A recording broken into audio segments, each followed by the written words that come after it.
Ladies and gentlemen, the subcommittee will reconvene and come to order following recess. We are talking about the open border, the impact it's having on our K-12 schools across the nation. And under Committee Rule 9, we will now question witnesses under the 5-minute rule. Put the clock on me because I will recognize myself for 5 minutes. Witnesses, once again, thank you for coming forward and your testimony. Ms. Egoroff, you're an American citizen. You immigrated from Brazil. How does it make you feel seeing all these folks just walk across the border? Tell us about your journey. I grew up in Brazil, in Latin America, so I understand why people want to come here. It's a great country. I understand the desire, but I think most immigrants are appalled about what's happening, right? You are. And they're saying this is not the way we did it. I am appalled, and my family have had every type of visa that you can imagine as a student, and then going through the process. As I mentioned, my husband's family became refugees last year. They had to wait for many, many months for the process, even though they are both 85 years old and lost everything during the war in Ukraine. And so I really think we need to follow the process and follow the process. Do you feel like they're held to a different standard? Is there one standard in education for people who have crossed here illegally versus people who are not here illegally? Absolutely. My husband's grandmother lost everything, had to cross Ukraine under fire of the Russian army, had to wait because she didn't have a passport, and we had to go through the entire process, go to the embassy multiple times in Vienna where she was waiting for the process. We follow the process, and again, people are just crossing the border. I gotcha. No, I know it can be very frustrating. It's like people cutting in line. Nobody likes a skipper when we're in line somewhere. Ms. Rodriguez, you had talked about being a border state, but now we know every state is a border state. When we talked earlier this morning, we had talked about different standards, that migrant children, illegals, are held to a different standard than normal enrollees. Will you talk about that? Is that something? Yeah, so I think one of the things to remember, I've spent a lot of time along the Texas-Mexico border, and I picked up documentation and IDs from both adults and young juveniles and children that were dumped as they crossed illegally into the country. And so then the children in particular, once they come in contact with a federal agency like HHS, they then create this documentation based off of unverifiable information, because at that point, these individuals, including the children, are who they say they are. There's no way to truly verify it. So then that information is then used to enroll the students into schools. But yet, as an American, even when I enrolled my children and even switching school districts, we had to jump through hoops to provide documentation of vaccination status, education, and things. So we just take their word for it. In my own district, there was talk of a student who claimed to be 18 but looked 26 or 27. Does that happen a lot? Well, and that's the thing, is that we really don't know until something happens, right, where then it is brought to the forefront. There's no way to truly verify it, and that should really be concerning for everyone. Very good. No, thank you so much. We know California, Ms. Barkey, California is a border state, but now we know every state is a border state. And we had a great time talking this morning, too. What could we do? What could California do, which also spends per student one of the highest in the nation of what it spends, but you have to question, does it get its money's worth? What could we do if we didn't have the illegal immigration problem in California? I believe if we really strengthened our immigration policy that we could achieve more in California. We are at the bottom. We're in the bottom of almost every metric. And the resources that we put towards illegal immigrants, it is costing our children. It's costing every children. I have compassion for every child, and we're hurting all of them. So I would really like to see a stronger border policy so that all of our children could really succeed.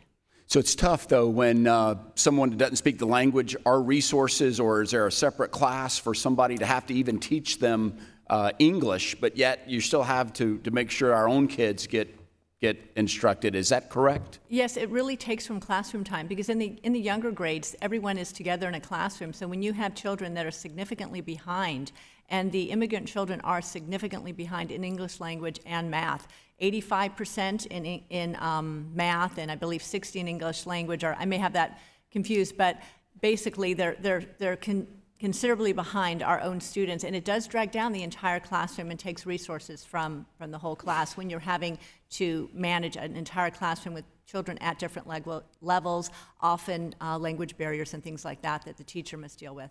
Very good. True, false, Ms. Egeroff, true or false, in New York, you had to be fully vaccinated before you were able to come to school. Unless you were an illegal immigrant, then you could come. Is that true or false? Put your mic on.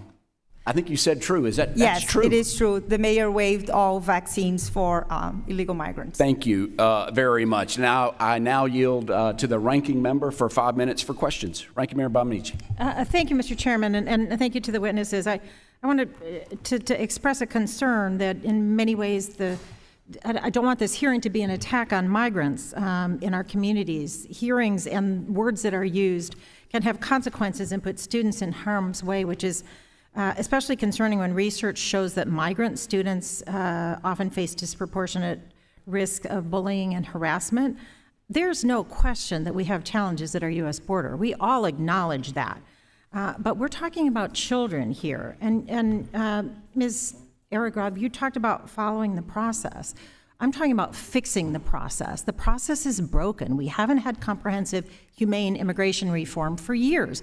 I've been here for 12 years. Every year we talk about it, we don't do it. We came close in 2013. There was a bipartisan bill that passed the Senate. We weren't allowed to vote on it in the House. The system is broken. And I've spoken with people in my home state of Oregon who have escaped horrific, dangerous situations.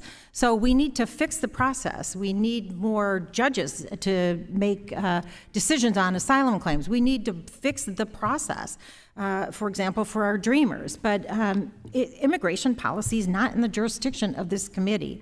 So instead of using this committee as a political weapon, we should spend our time examining what the support is in place for newcomer and migrant students and what policies we can have to support those students so they can succeed. Because as I said in my opening, the U.S. Supreme Court said that children who are undocumented have a right to public education. So I want to start by setting the record straight on the protections that we have in place for undocumented students. So Ms. Chamorro, you point out in your testimony that the Supreme Court has ruled that students cannot be denied a free public education because of their immigration status. So what is the significance of that precedent set by the Supreme Court in 1982 in the Plyler decision? And do these protections also exist in law, in statute, as well as a Supreme Court decision? That's right. That landmark decision continues to be important to protect the rights of immigrant students to be able to access education just like all other students. That is established law. There's no question about that. And so, to paint the picture that confuses the narrative about whether or not students have that right because of their immigration status is misleading and inaccurate.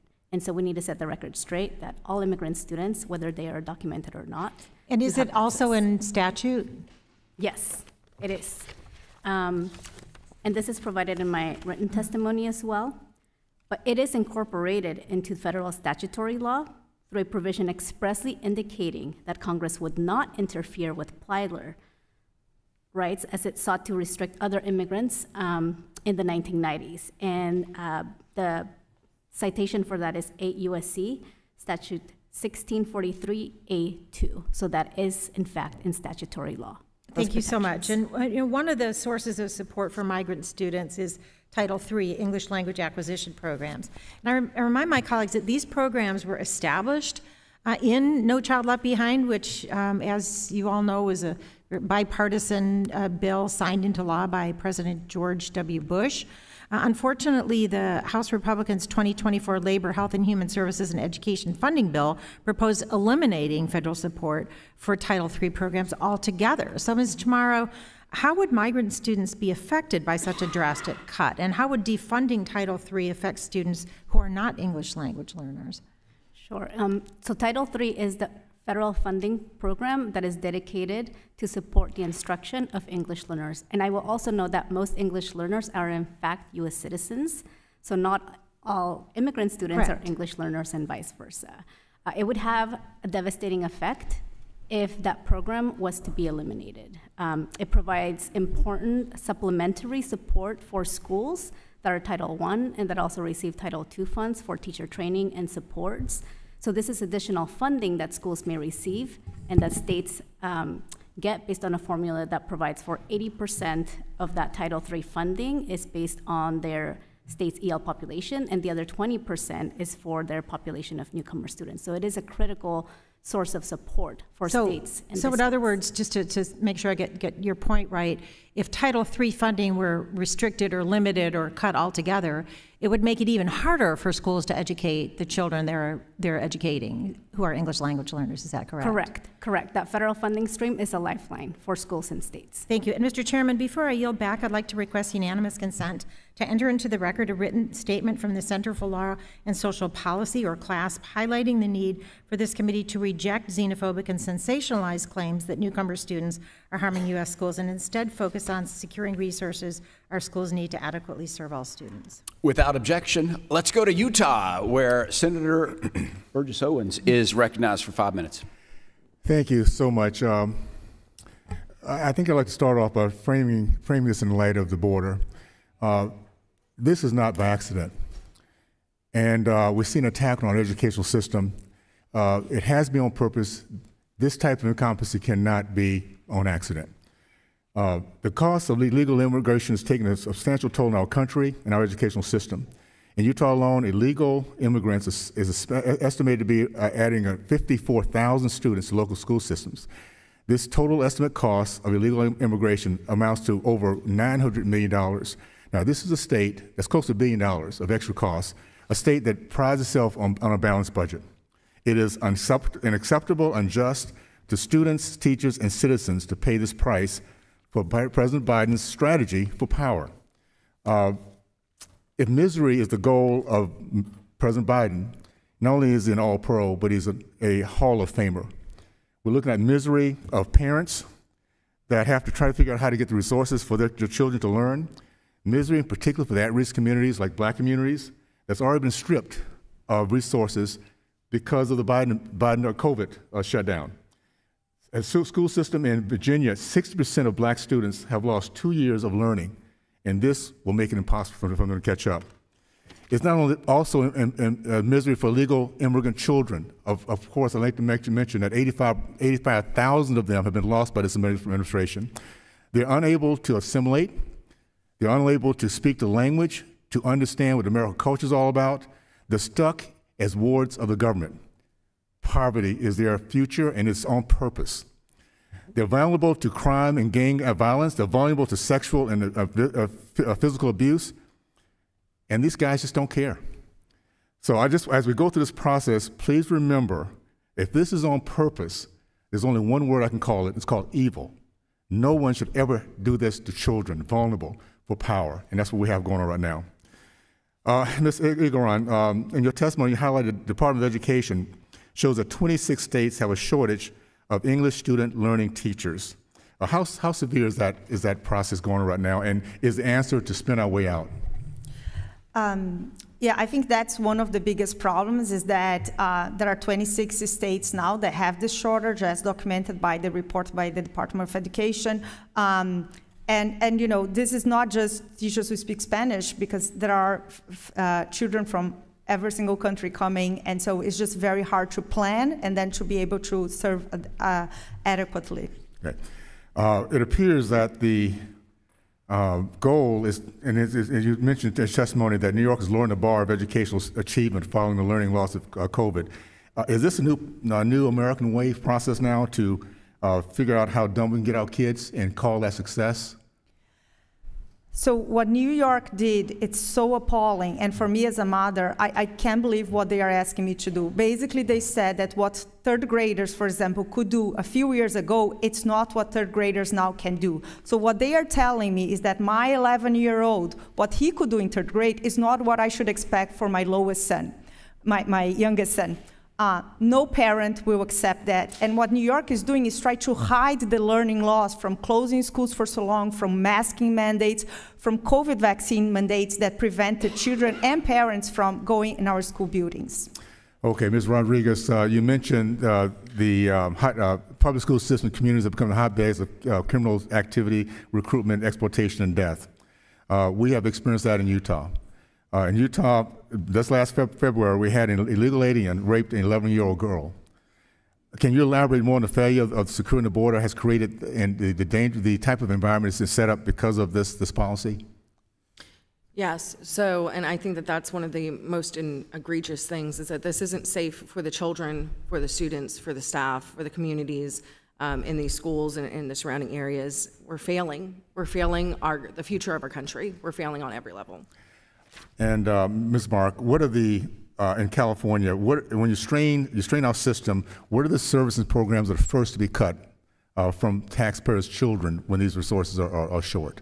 Yes, it's always our most disadvantaged and our most vulnerable children that suffer the most. Those are the programs that go first, and we have a significant number of those children in California, about 800,000, and also a significant amount here in Orange County. So, well, I'll just say this.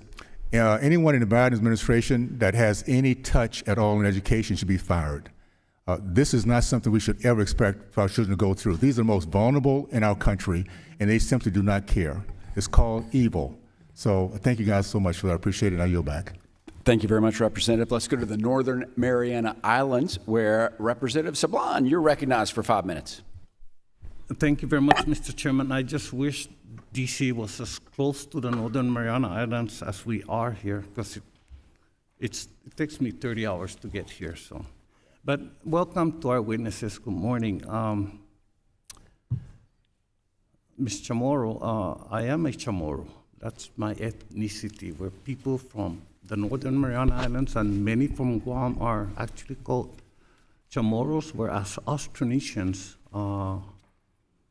But yeah, nice to see someone named has my ethnicity. Nice to meet you. But also thank you for your testimony and for sharing with us how important it was, this topic holds for you as an immigrant student. I was once an immigrant student. When I was 11, I moved to the island of Chuuk in the Federated States of Micronesia to attend high school as the only Chamorro student in a campus of 150 students, Jesuit school. I had to learn how to adapt to new environments and find common ground with people from different cultures and backgrounds. And I did that by actually doing summers rather than going home. I immersed myself. I went to atolls and Chuuk that only see a ship every 3 months, 4 months. I spent a month there, and I went to explore other islands. I mean, just amazing. Those lessons served me well as a member of Congress. Before I even got my green card, before I became a citizen, I had the opportunity to work in the United States Senate for Senator Inouye. That has served me well to getting me to Congress, because it was then when I decided I wanted to be here. The lessons here involved I'm saying is that immigrants have much to contribute. They're not a cost to us.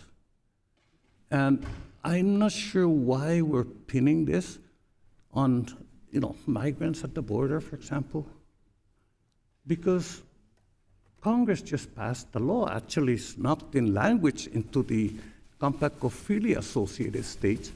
I wasn't aware of it, and I was co-chair of a task force that looked over that bill, where non-citizens, non-migrants who live in the United States can go and attend any public school for free. And I'm talking about post-high school education, I mean college. And there's no language in there on if the federal government is going to pay for that. So I guess the states end up with the bill. I'm not sure where the dysfunction is. We're doing one thing here and complaining about the same thing here. Can someone explain that to me? Anyone? The disparity over the same thing, two different approaches? If I may, you did mention about the contributions of immigrant communities. And I don't think that we have to imagine the contributions that newcomer students can make to our country, because we have seen that realized in our DACA recipients. June 15th, just a couple weeks from today, will mark the 12th anniversary of the Deferred Action for Childhood Arrival program. There are over 570 DACA recipients, and about 94% of them are employed. They also contribute about $13 billion to the national economy, combining federal, state, and local taxes. So they are, in fact, also taxpayers that are contributing to the funding sources. I would also add that they have become professionals in high-need sectors, including in the teaching profession, because we have about 15,000 DACA recipients who are currently classroom teachers. And so they are also giving back. Not only have they benefited from having access to education, but they are also educating today's students and helping to develop tomorrow's workforce. But so we have seen that realized. No, I'm not, the real message out there, if you really look for it, it's just that I get confused. For example, right, some members are gonna argue that there's an increase in the budget for a certain agency after they increased it from the president's submission, but cut it to even less than last year's existing budget. You know what I'm saying? You see the math there? Thank you. I yield back. Thank you very much. Let's go to Illinois, where Representative Miller is recognized for 5 minutes. Thank you, Chairman Bean. Thank you to all of our witnesses for being here today.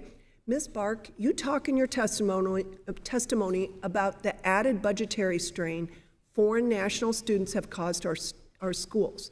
You mentioned the need to hire more translators and ESL instructors. How many new translators have been hired in your district? Thank you for the question. Unfortunately, I can't give you a number, but I know that we're constantly having to hire, depending on the district and the influx of migrants in that particular district or school. But unfortunately, I can't share exact numbers with you. Are you doubling, tripling? I would say we are probably at least doubling and tripling. Okay, and even at that, you're at a shortage of translators? Yes, it's not always so easy to hire in Orange County, in California, the cost of living and other issues, and the difficulties that come with being an ESL teacher, they're not easy to find. So between the shortage of finding them in states like California and the cost of living to bring somebody into the community to teach is very challenging at a lot of our districts. What does each additional translator cost taxpayers? I don't know that number either. I'm sorry. Okay. I'm sorry about that. Okay. How many translators are needed for languages beyond English and Spanish right now?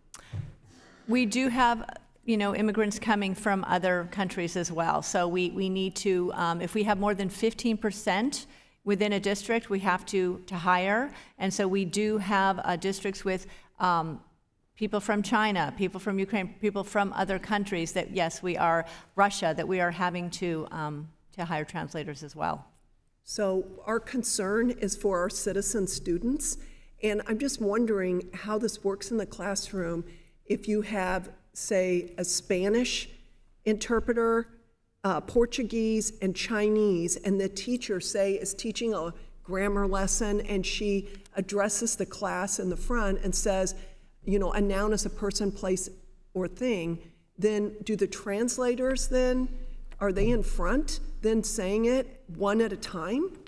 It depends on the classroom. Unfortunately, we don't have the funding for one-on-one. So in some cases, that's the case. Also, a lot of our students have translators right on their desks. So that's another expense that we do, is we put translators on the desk or actually translating for them during the lesson. But would you say it's slowing education down? It's absolutely slowing it down. When you have to accommodate so many different languages, it's absolutely slowing it down for all of our children. And the most vulnerable, our special needs children that need programs, they're really losing. Yes, thank you. And this problem was caused by Joe Biden. He has allowed tens of thousands of unaccompanied minors to flood over our borders, and our children are paying the consequences. The American people are tired of picking up the tab for Joe Biden's failed policies. The American people and the schools and the children cannot handle this anymore. Thank you, and I yield back to Chairman Bean. Thank you very much, Representative Miller. California is next, where Representative DeSaligny is recognized. You're recognized for 5 minutes. Thank you, Mr. Chairman. Just following on the previous question, comments, representing a district in Northern California in the Bay Area, and having spent a lot of time being very good friends with the last two superintendents of public instruction, Mr. Thurman and Mr. Torlakson. The problem with funding in California precedes Joe Biden being president of the United States and our initiative system. For special needs, that's actually a big problem right here in the United States Congress, where Congress promised to pay, I think it was 20% for special needs, and in California it's like 2% what we get from the federal government. So this precedes Joe Biden, our funding in California, does it not? Yes, we've always had funding issues in California. Right. They're just exacerbated by the current situation. But yes, we have more money than most students throughout the nation, but our results don't Right. show it. We're at the bottom for literacy. We're 49th right now. We don't have to go through the initiative system, but we can start with Prop 13 that then created Prop 98. So you get a headache listening to financing in California. But English as second language is a challenge. We've done lots of studies. Peter Schrag, who you may know of, a great researcher on education and immigration, makes for 20 years, profound arguments in his last two books that California, as the 5th largest economy in the world, immigration in the Pacific Rim in this time has worked much better than 100 years ago when the Know Nothing Party was doing the same kind of hearings here in assimilation. So just in that context. And in similar context, if my colleagues really wanted to work on bipartisan effort, they could have. In 2013, a bill was called the Gang of Eight, 4 Democrats, 4 Republicans in the Senate. Mr. Rubio, John McCain were co-authors of that. It was an extensive bipartisan effort to fix the problems with immigration in this country. It came over to the House, and Steve Bannon and the Freedom Caucus went to the then Speaker, Speaker Boehner, and said, we don't want this on the floor. We're not going to vote for this. So a bill that passed out of the Senate with, I think, 68 votes, bipartisan, that came over here, was killed over here.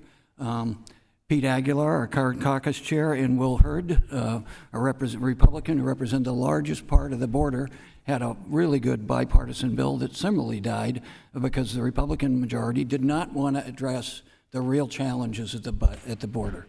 Both of those bills preceded President Biden.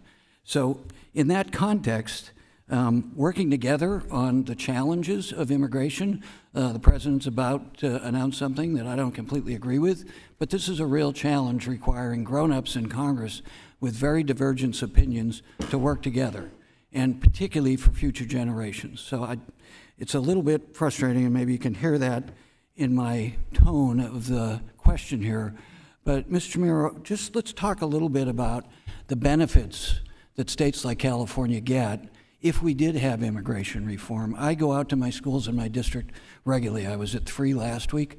I mean, when you stand there as a white male and look at the diversity and look at the testing scores and the accomplishment in an area that fuels our technology industry, my area, the 680 corridor outside of San Francisco, all the benefits they have given. We need more engineers, civil engineers, we need more STEM. A lot of those are actually going through the system and are provided by immigrants. Can we speak a little bit about the challenges of getting people in this country and getting corrections so that the country can benefit from immigration as it always has done historically when it's done right, rather than trying to divide people? That's right. As I mentioned in my testimony, we have the potential and the opportunity to invest in our immigrant students. I actually grew up in California when I immigrated from Peru, so I went through the English as a second language classroom. I became proficient in English, and my parents also became bilingual teachers. So it's something that I have lived through. And now to be able to sit here in front of you and not only share my story, but also speak to the fact that it can work if done right. If we invest in our immigrant students, if we see through their potential, they have characteristics that contribute to the positive learning environments. They are the future workforce of this nation. And if we say that the alternative is to not educate them or to give them an unequal education. That doesn't really get us anywhere. For California to continue to stay at the forefront of a global economy, we need to make sure that all of our students, including newcomer students, receive a quality education. I'll just conclude with one of the things I've heard over and over again is that people who are here on visas and are raising their family, we need to fix that as well, because it's not just tech, but it's data people. And in biotech and in healthcare, if we lose those folks who want to stay here and provide as citizens, it's going to be a real challenge for our healthcare industry and any industry that needs good engineers in the data field. And with that, I'll yield back. Thank you very much, Representative. Let's go to North Carolina, where the chair of the Education and Workforce Committee is recognized. Dr. Fox, welcome. Thank you very much, Mr. Chairman. Ms. Igoroff, you mentioned that New York City now spends approximately $4 billion in the city as a whole because of illegal immigration and asylum seekers. Can you put in context what a massive number that is? Yes. So this represents now approximately 5% of the budget of New York City. And in terms of school, New York City is now spending $39,000 per student, which is the highest in the nation, I believe. And so these are the numbers that are being spent. You also mentioned briefly that Mayor Adams canceled professional development for school safety agents, then said that parents would have to volunteer to keep schools safe. That sounds absolutely bizarre. Can you say more about that? I think that's the right word. It's bizarre. I have served as the community council for 3 years. This is the #1 concern that parents have, is about bullying and violence in our schools. There are schools that have multiple entrances, so they need multiple school safety agents to be in each entrance, and they don't have enough school safety agents. And unfortunately, this class, the latest class was canceled, and our schools won't have enough school safety agents. Thank you very much. Ms. Rodriguez, you mentioned earlier that more than 400,000 unaccompanied alien children have been released to sponsors throughout the United States during the Biden administration. Why are so many minors coming to the U.S. without their parents? Because our federal government is incentivizing it with our policies. Thank you very much. Ms. Barkey, in your testimony, you mentioned that there's a considerable need for finding more ESL teachers due to the illegal immigration crisis. In Orange County or California more broadly, how hard is it to find enough ESL teachers to meet student needs? Thank you for your question. It is very difficult. There's a shortage of teachers, as well as they don't always want to come to California or Orange County because of the cost of living. So there's the challenges of housing in Orange County and throughout California, and there's a shortage of teachers with the skill sets that are needed to be an ESL teacher, with the additional challenges in the classroom from children that don't only not speak the language, but they're from different societal norms, and so the classrooms aren't always as easy to instruct as you might think. There's not just the language barrier. There's not always support at home. We know that parental involvement is so important for academic excellence, and so the many factors that are contributing to the classroom disruptions make it difficult for us to find adequate numbers of ESL teachers.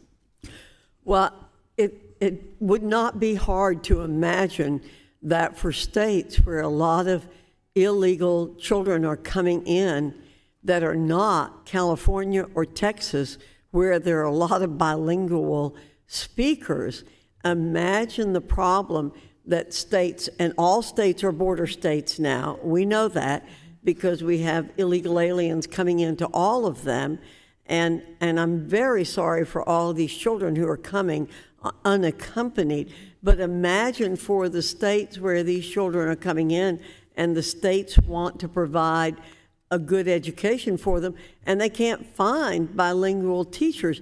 The Midwest, the South, I mean, I'm from North Carolina, and it's already hard enough to find any teachers, let alone teachers who can speak other languages in addition to English. And we know that people are coming in from 160 different countries. So it is not just Spanish and English that we need, but it's lots of different languages. So this is just a real problem.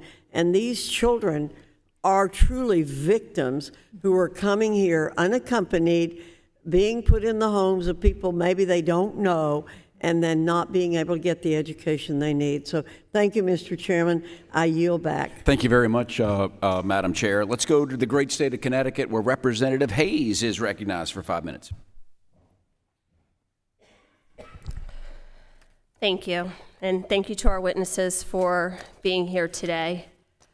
I first want to start out by saying that I came to Congress as a teacher. I taught at a public high school for 15 years. Children are not aliens, illegal or otherwise, under any circumstances. And while I recognize that border security is a top priority of the American people, my Democratic colleagues and I realize that something needs to be done on this issue. So much so, in fact, that Senate Democrats brought 2 border security bills negotiated in good faith with Republicans to the Senate floor, and both have failed. So we need to address this problem. My challenge is that even though I realize this is an important issue, immigration is not within the jurisdiction of this committee, so I question the intention of this hearing. Under current U.S. law, all children in the United States have the right to a public education. That's the law. In June of 1982, which was not during the Biden administration, you can check that, the Supreme Court issued a ruling in Plyler versus Doe, a 5-4 decision holding that states cannot constitutionally deny students a free public education based on their immigration status. That was the Supreme Court in 1982. So the premise of this hearing is fundamentally misguided, because undocumented children have the right to a public education in the United States of America. As a teacher, I never asked my students what their immigration status was, because it didn't matter. What mattered is that students have access to things like textbooks, computers, school resources, school lunches, all of the things that are necessary to close learning gaps. A recent study of the Annenberg Institute at Brown University found that there's an estimated 55,000 vacant full-time teaching positions in the United States. Approximately 1,200 of those vacant positions are in Connecticut during the 22-23 school year. According to Teacher Shortage Area Database at the U.S. Department of Education, 33 states and the District of Columbia reported statewide ESL teacher or specialist consultation shortages, specialists or consultant shortages in the 21-22 school year. So there is a shortage. We know that. We also know that the current presumptive Republican nominee for president has said that he would eliminate the Department of Education. So are we truly trying to address this problem? What you are describing from the panel today is not the totality of the immigrant experience. I've worked in a school. I've been in an ESL classroom. Students are not slowing down the process. Translators are not impeding learning. That is what our country is about. We hear so often people on this committee quote our founding fathers. What you may not know is that John Adams proposed that English be made the official language of this country at the Continental Congress, and it was deemed excuse me, both undemocratic and a threat to our individual liberties, because we are a country of immigrants with people from all over the world. So this was the fabric of our nation and our founding fathers.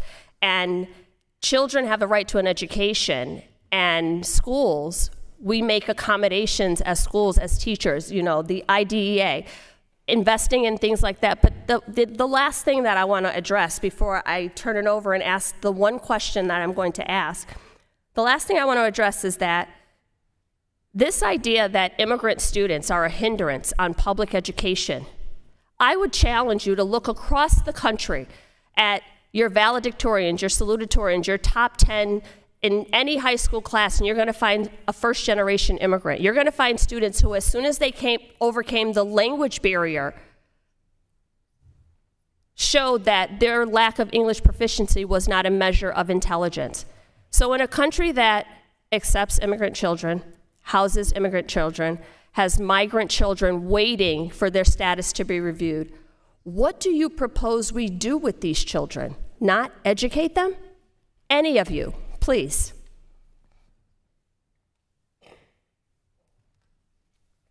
I don't think that anyone's stating that or refuting the fact that it is mandated by federal law to educate, but I think that it is an acknowledgement. There has to be an acknowledgement, particularly in the minority communities like my own, Hispanic communities and Black communities that are impacted the most. I worked in a Title I public school district for 15 years, so I know exactly who you're talking about. Right, so I think that that's important to recognize as well. We talk about the need for, I think the word is investing in the students and migrant children. What about investing in American children? That should be a priority. It's not one or the other is what I would encourage you to allow yourself to begin to understand. With that, I yield back. Thank you very much. Let's go to the great state of Texas, where Representative Moran is recognized for 5 minutes.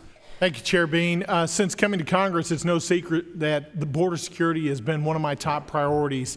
As the only member of the Texas delegation, either Republican or Democrat, that sits on the Education Workforce Committee, this is a great intersection of issues that I know very intimately.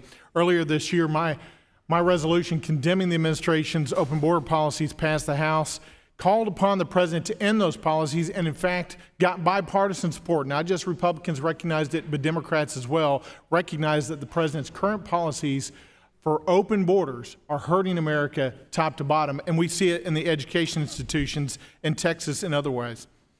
Public schools are operating on constrained budgets, and now with thousands of migrant children showing up at our southern border, these schools are carrying even a larger burden. Schools and students are trying to catch up from massive education loss, as all of you know, from long-term school closures during COVID, and now the federal government is yet again adding more obstacles to their education. It's unacceptable. Students don't deserve this. Parents don't deserve this. Teachers don't deserve this. It's well past time for the administration to do its job to close our border and to restore order to our communities. I want to go start with you, Ms. Camaro. I thought I heard you say earlier, did you say $13 billion in funding is contributed annually to the U.S. economy by illegal immigrants? Is that the number I heard you say? Not illegal. These are DACA recipients who have the Did I get the number right? 13 billion, is that right? That's right. Do you know what the cost is to the open border crisis that we're dealing with right now? I do not.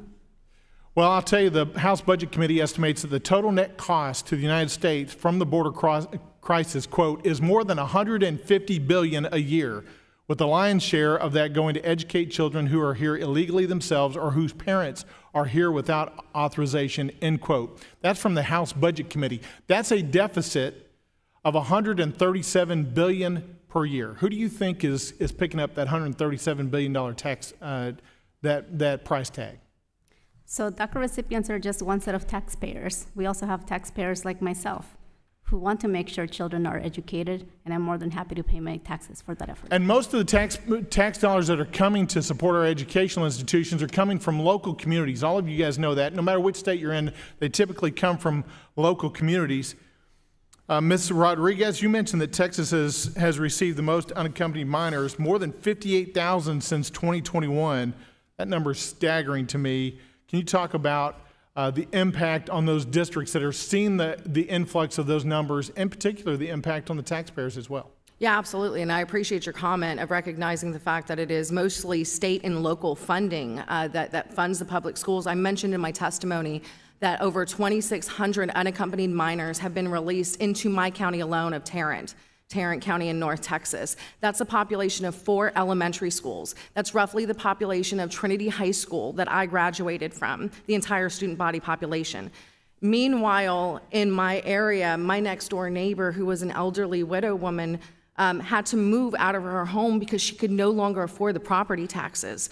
So even though our state legislature has made moves to try to make property taxes decrease, it's a drop in the bucket and pales in comparison to the cost of especially the schools and the hospital systems that local property taxes have to pay for. Ms. Egorov, I want to come back to you because you were talking about New York City schools a little bit earlier, and I presume that what you're seeing in New York City is the same across America and same with what we see in Texas, and that is we'd love to pay our teachers more. We'd like to hire more teachers. We'd like to provide higher quality education to our students.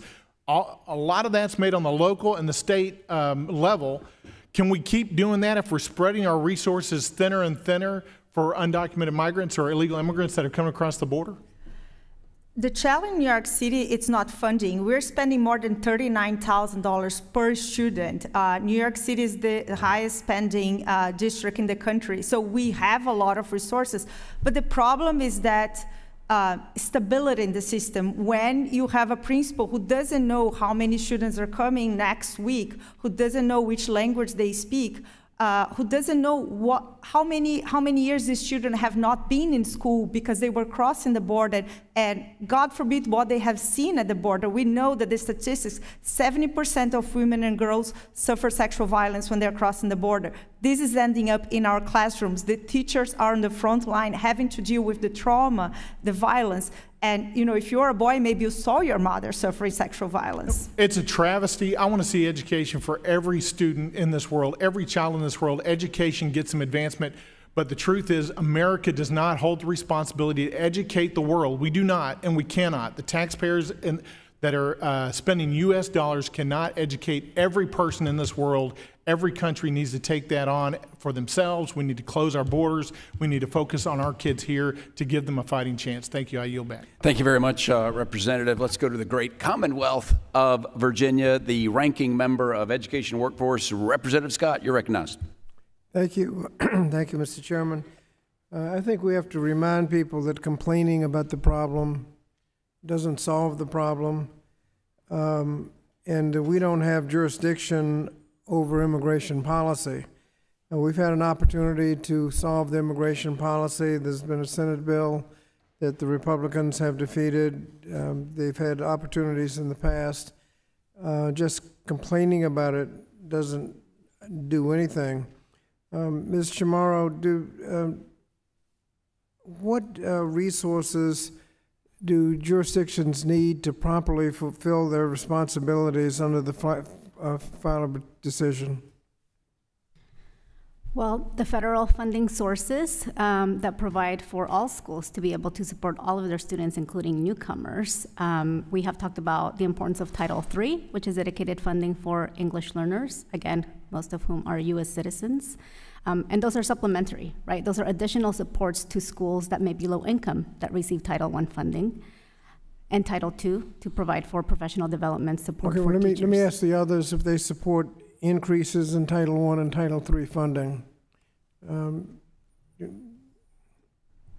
New York City spends $39,000 per children. We don't need more resources. We need stability in our system and more school choice. We're #1 in funding, but we're middle of the pack in learning outcomes for our children, and we have very low school choice. People are moving out of New York City because they want to be able to choose which school is going to educate their children.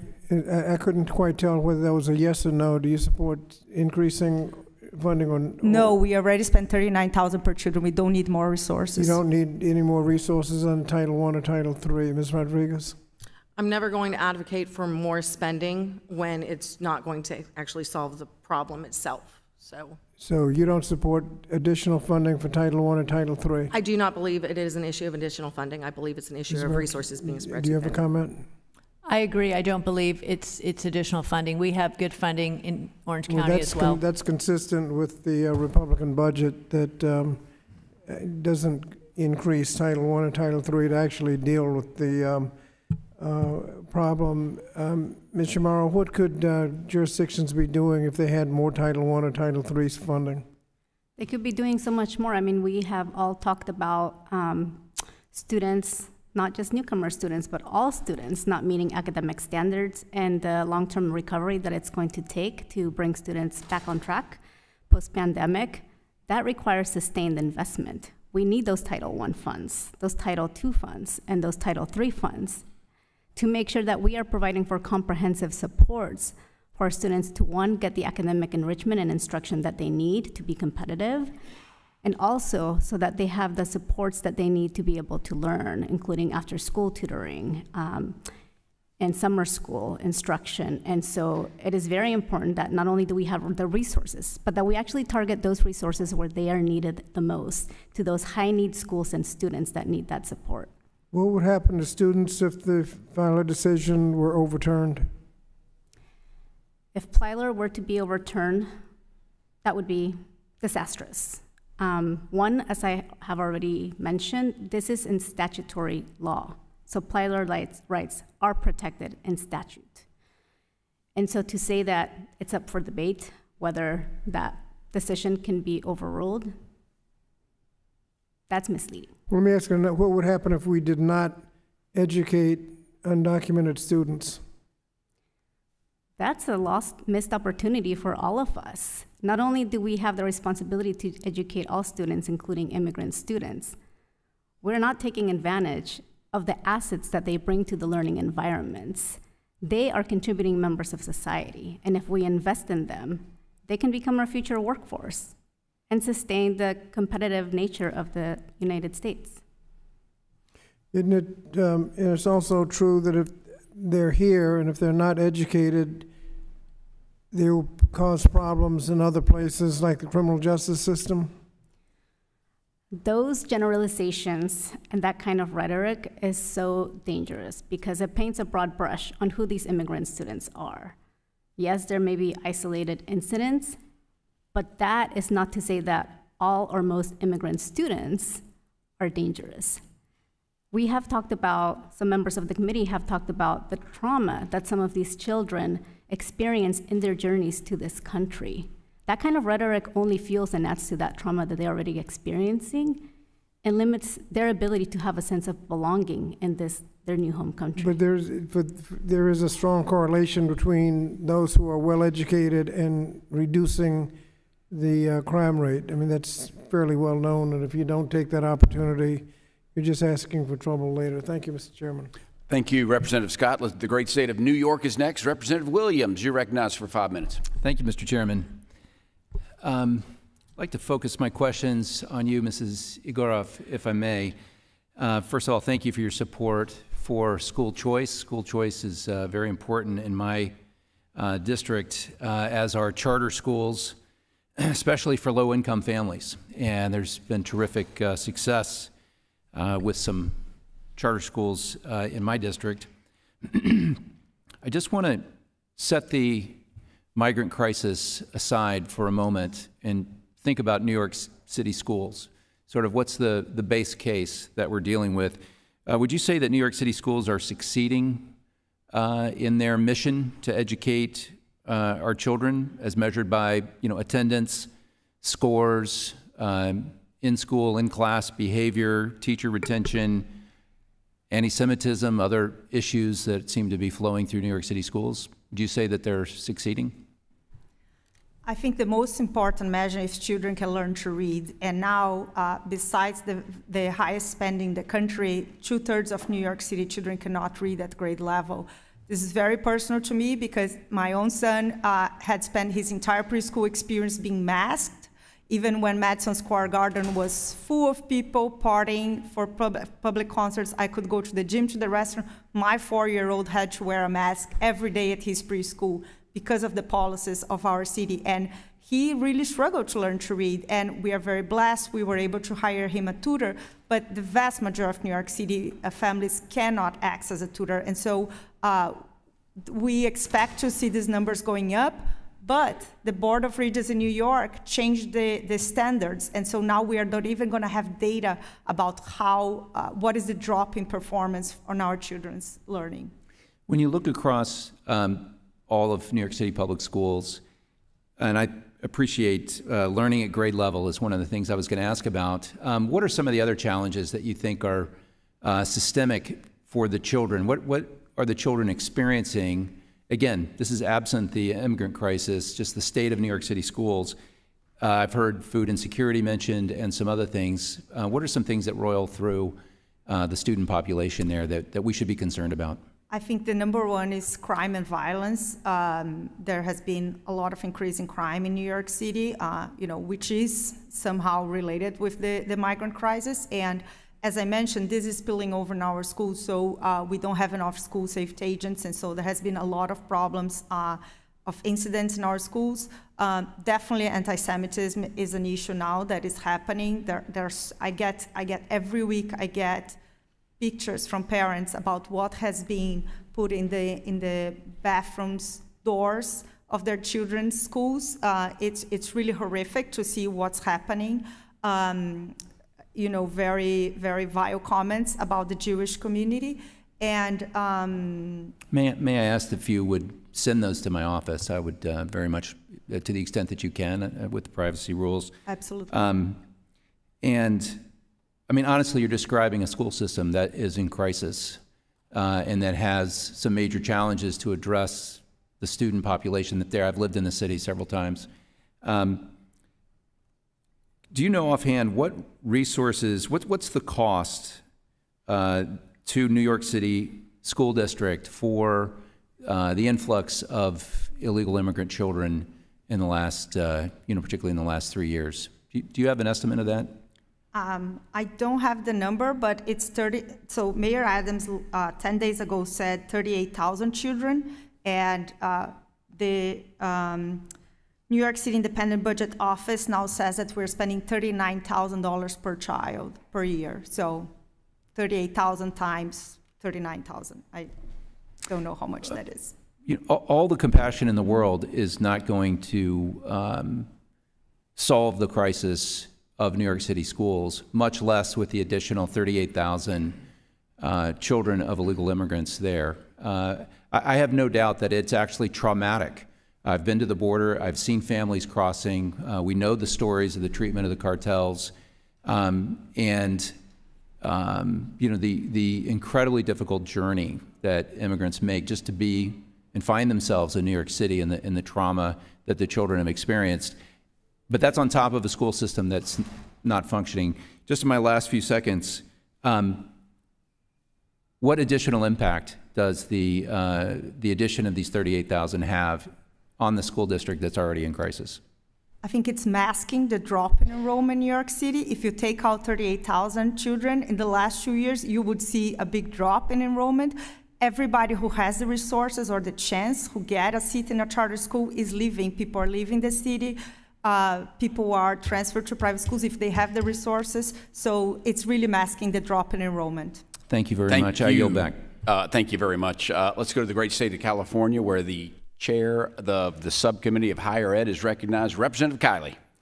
Thank you, Mr. Chair. Mrs. Barkey, you are an elected school board member in a county of several million people in Southern California, and I'm glad that you're here because, the border crisis that we are seeing in this country is particularly pronounced in California, where the state has taken the failed border policies of this administration and made things a lot worse with policies like a statewide sanctuary state policy and becoming the first state in the country to offer free health care to everyone who's in the state illegally. And the consequences of this have been predictable, where now the San Diego sector has the most illegal crossings of any sector in the country for the first time since the 1990s. And so this is having a whole host of consequences for our state and in particular for our education system. And it comes at a time, by the way, when the state has, through fiscal mismanagement, wound up with a $73 billion deficit that is likely to lead to cuts when it comes to education funding. So I wanted to give you an opportunity to tell us a little bit how that has posed challenges for you in running the many schools in your district, and in particular for the teachers, because teaching is a really challenging job. I was a teacher for some time, and when you have a lot of new people coming into the system like this, I have to imagine that poses challenges. Thank you for your questions. Yes, it is very challenging for our teachers. Our teachers have what we call teachers unions, but we know those unions aren't really protecting our best teachers. We love our teachers. We have a lot of compassion for our teachers. We have some of the best teachers in the country. But the unions, unfortunately, are not protecting the teachers or the children. We saw that during the pandemic. And it is very challenging for our teachers to deal with everything that is going on in our schools. The lack of school choice, is a big problem for us as well. Since I joined the Board of Education, we've gone in Orange County from 14 to 43 charter schools, but we still don't have nearly enough to accommodate, and many parents can't afford private schools in Southern California. Throughout California are very expensive. So it is a big crisis for teachers because they're really not protected by the unions, who are really not protecting the new teachers. They're on both sides of the bargaining table. A lot of union members are board members, and so you have them negotiating on both sides, and it's really not having favorable results for our children. It is so important that we support our teachers. Matter of fact, last week I recognized on the floor of the House a number of outstanding teachers in my district, and so I really appreciate that perspective.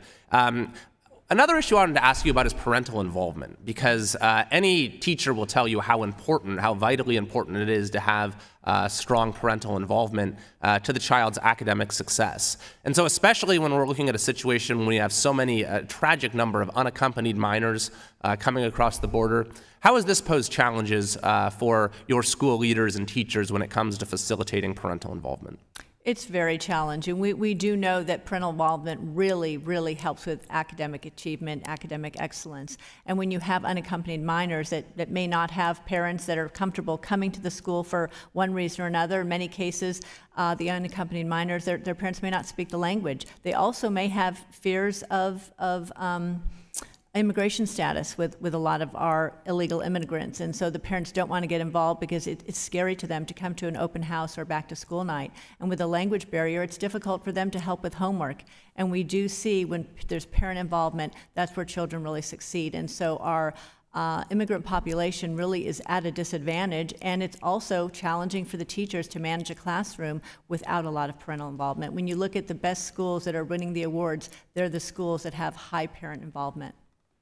Thank you very much for your leadership. I yield the remainder of my time to the chair.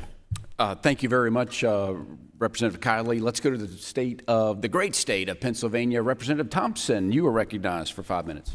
Well, Chairman, thank you very much. Thanks to all the witnesses for your testimony today. As we have already heard today, the crisis at the border has far-reaching impacts that include our nation's schools.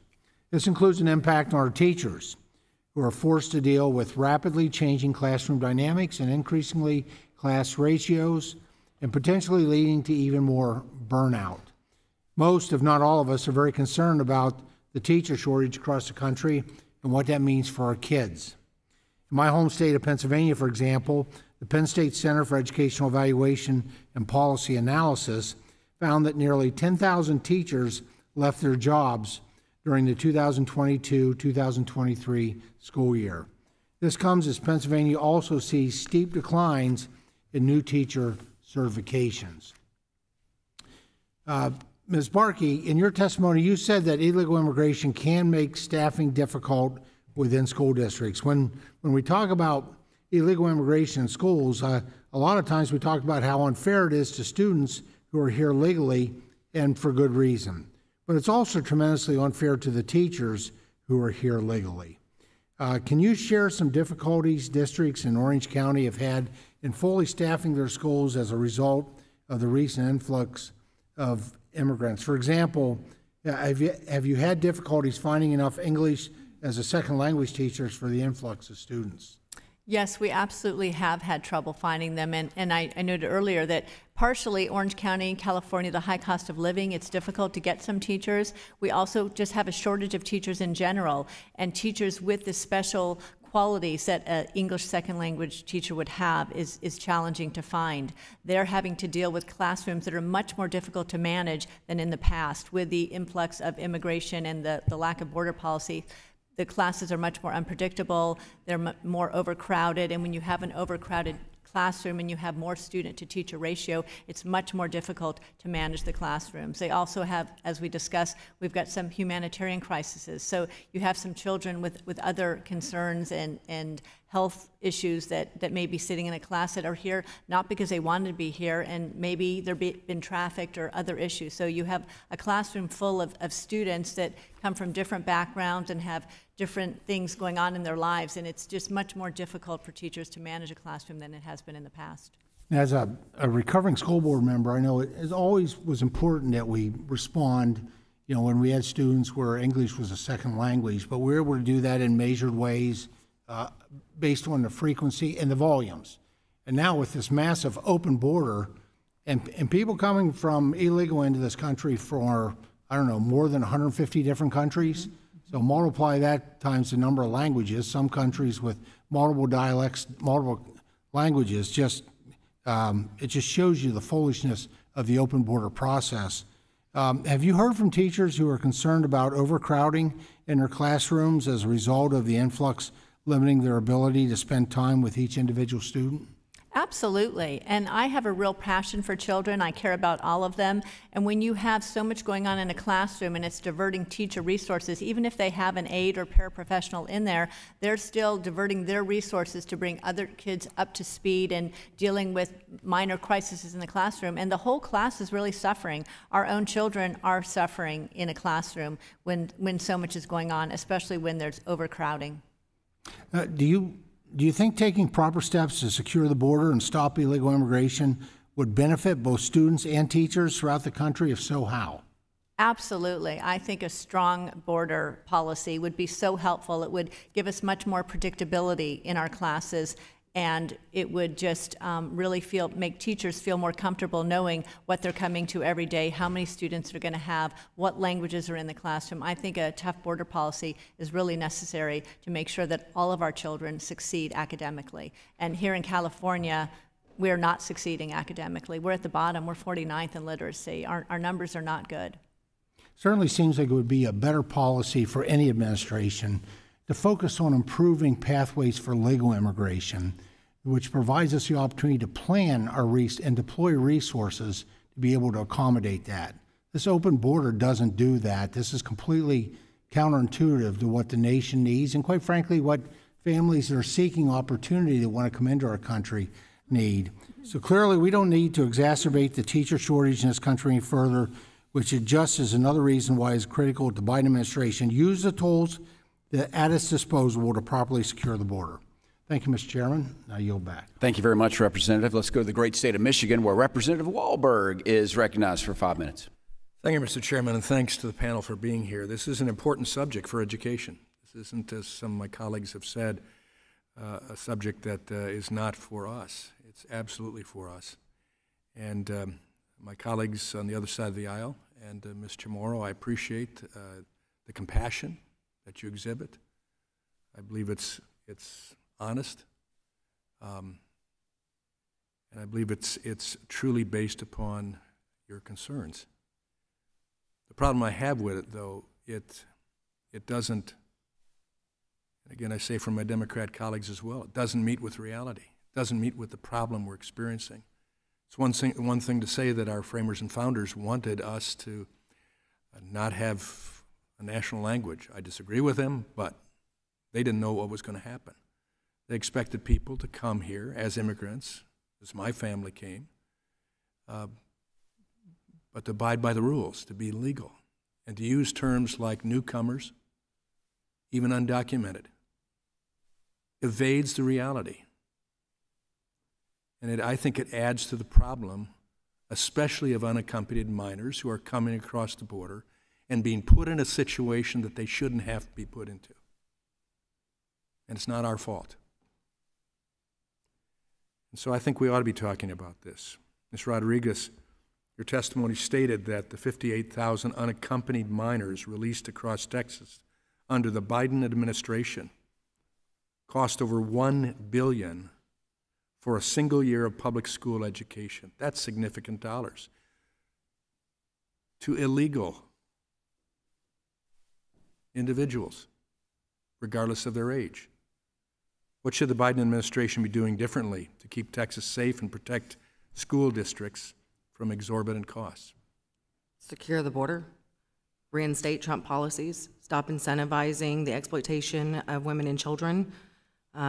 There's a number of common sense things that we could be doing to stop and this. Compassionate things too. Correct, actually, yes. We talk about the trafficking and the exploitation and the issues that so many of these kids, like the young girl who wore this bracelet from Belize, encountered on her way here to the United States. None of this exploitation would be happening if we did not incentivize it.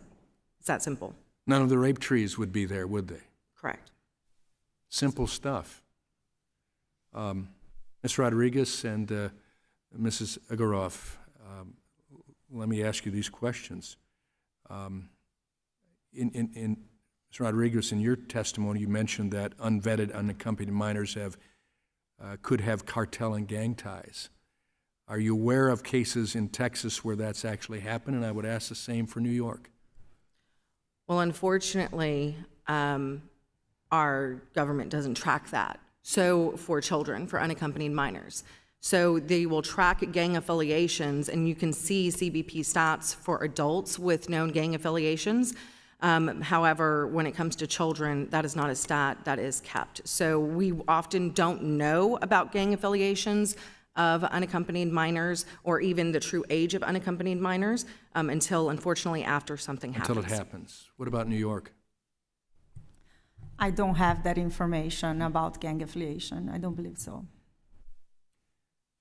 Ms. Rodriguez, your testimony mentioned the potential that unaccompanied minors may be pushing and selling drugs in the public schools they enroll in. We've got enough of that going on already. How much vetting can occur before school districts are required to enroll these students?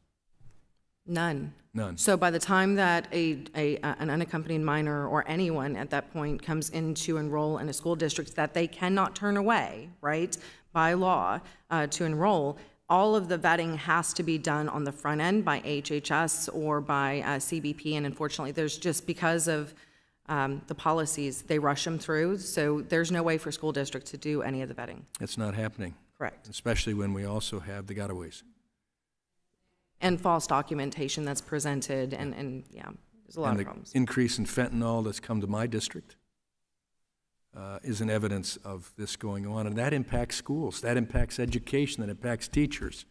And sadly, it takes lives on both sides of the scale. I have been to the border numerous times to see the crisis firsthand. I've seen it as a crisis. I've seen it as it was cleaned up under the Trump administration. And I've seen what's taken place since this administration came in. I've seen the victims of abuse and sexual violence along the way. They are coming because of this president and his politics, and even compassion that's misguided and puts people at risk, especially kids. With that, I yield back. Thank you very much. Let's go back to the great Commonwealth of Virginia, where the chair of the subcommittee on help is standing by. Representative Good, you're recognized for 5 minutes. Thank you, Mr. Chairman, and thank you to our witnesses. I think you're seeing the light at the end of the tunnel here. You know, it's the real question for our country, for our government, is who among the world's population, the 7 billion that don't live in the United States, has the inherent right to come to the United States, whether legally or illegally. And the Democrat Party, the Biden administration, and the Democrats in the House and the Senate, they believe that everyone who doesn't live in the United States has the right to come here, whether legally or illegally.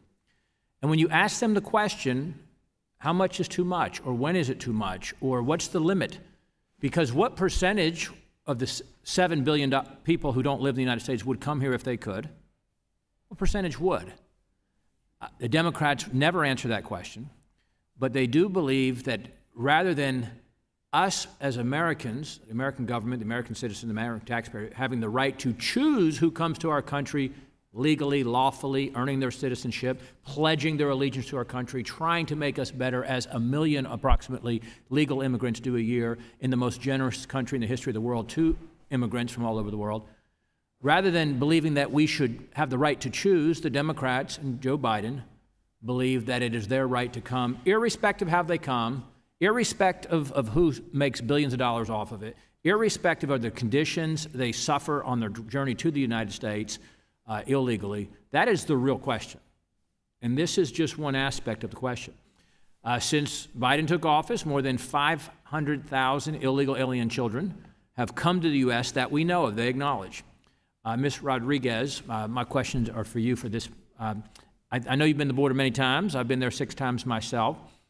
How have these children been used as tools or pawns to facilitate the illegal invasion of adults? Or what have you learned about their experience that these children are suffering as they come on their journey to and across the U.S. border?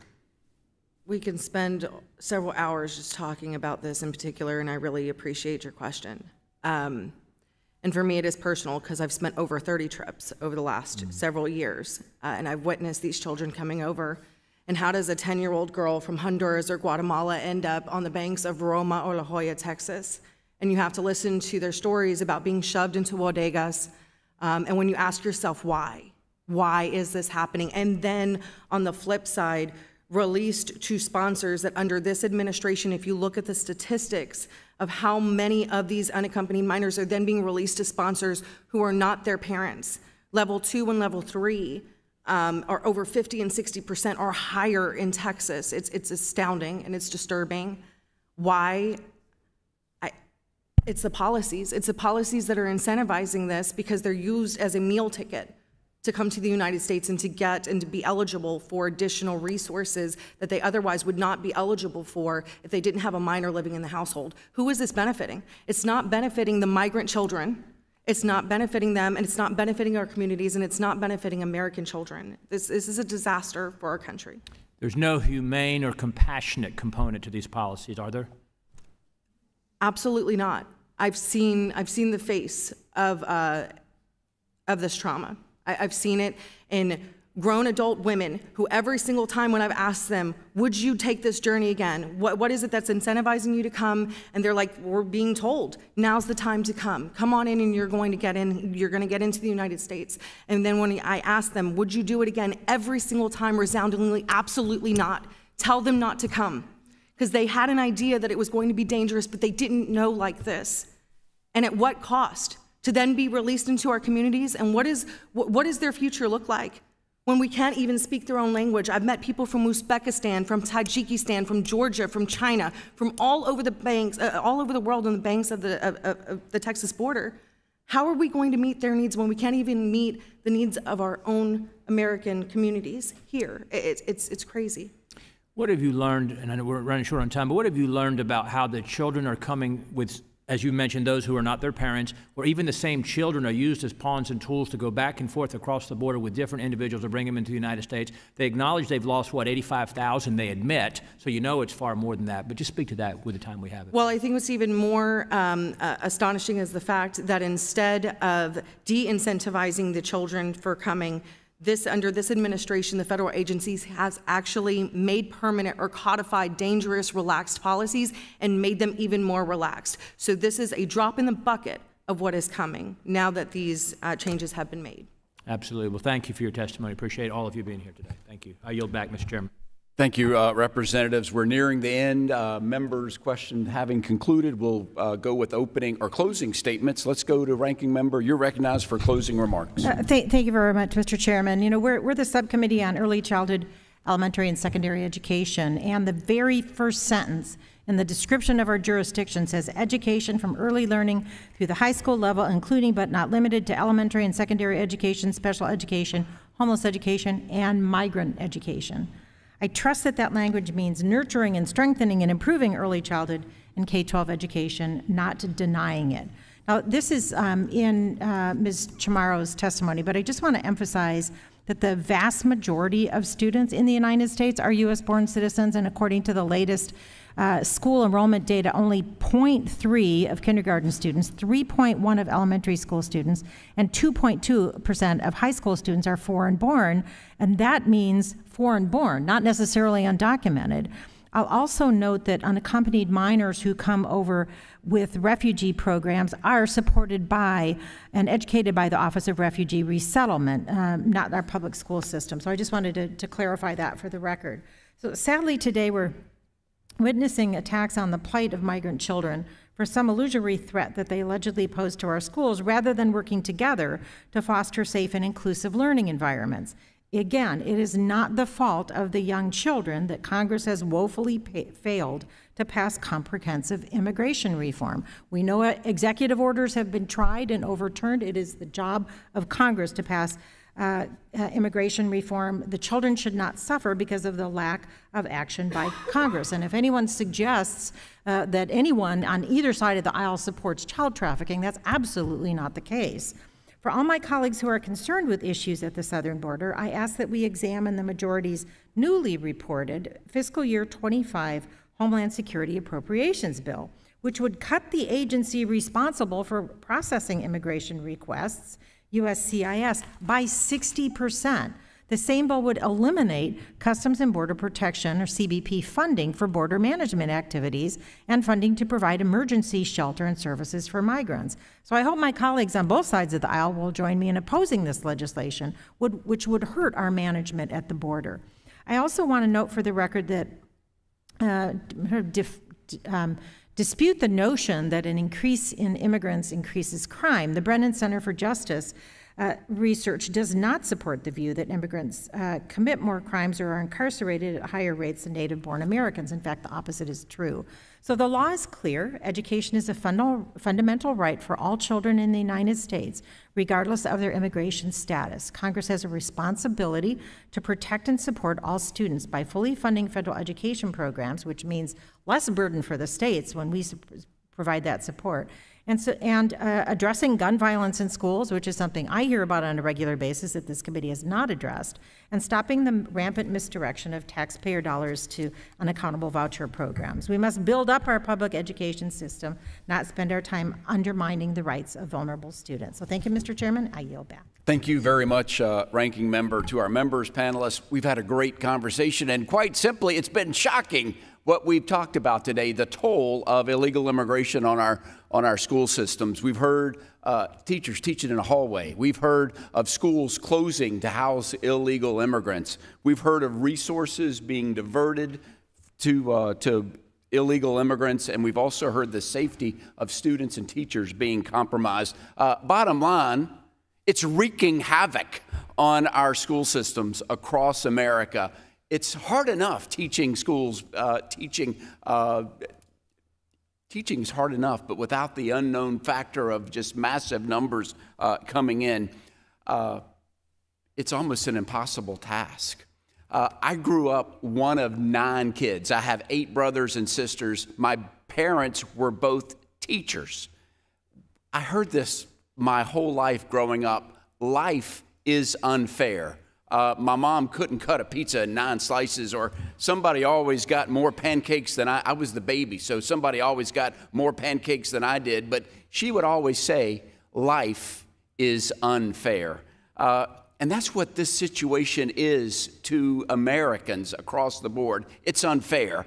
Illegal immigration is unfair to teachers. Teachers should be able to focus on classroom instructions, not wondering how tight their classrooms are, or will their school be closed, or will I be teaching in the hallway? Will I even be safe? Who are these folks in front of me? That's just a struggle we shouldn't put on teachers. Illegal immigration is unfair to the students who are here legally. Their families pay the taxes to support these schools in the first place, and they should have access to these resources. Those who work hard and play by the rules shouldn't be penalized. It's unfair. Illegal immigration is unfair to the migrant children themselves. They're being used as pawns. We've heard today that they're trafficked. They're exploited just to get people across the border, and then they're dumped. It's unfair, and I hope maybe somebody at the White House is tuned in today. Maybe they're watching on that C-SPAN feed that we fixed early so that they could see that there's havoc being wreaked upon by the policies of having an open border. So we've got work to do. I look forward to working with my colleagues on all sides of the aisle to come up with a plan that puts focus on where it needs to be. So with that, to our all-star panel, you lived up to expectations. I bragged about you that we were going to have an elevated conversation, and that's exactly what you gave us. Thank you for staying involved in the conversation as we go forward. We've got lots of work to do. There being no further business to come before us, without objection, the subcommittee is now adjourned.